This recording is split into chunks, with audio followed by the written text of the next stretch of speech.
Hi guys, welcome back to the channel. In this video, I'm going to be showing you how to add a link to your Threads profile. But before I do that, please don't forget to like this video and subscribe to my channel. Okay, so the first step is to head over to the Threads app. Then next tap on your profile icon in the bottom right hand corner to head over to your profile page. On your profile page, tap on Edit Profile. And then next tap on Link to add a link.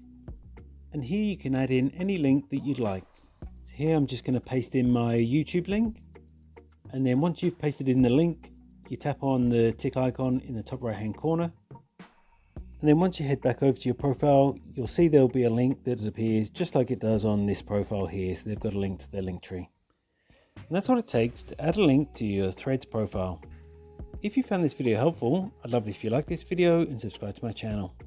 Thanks for watching.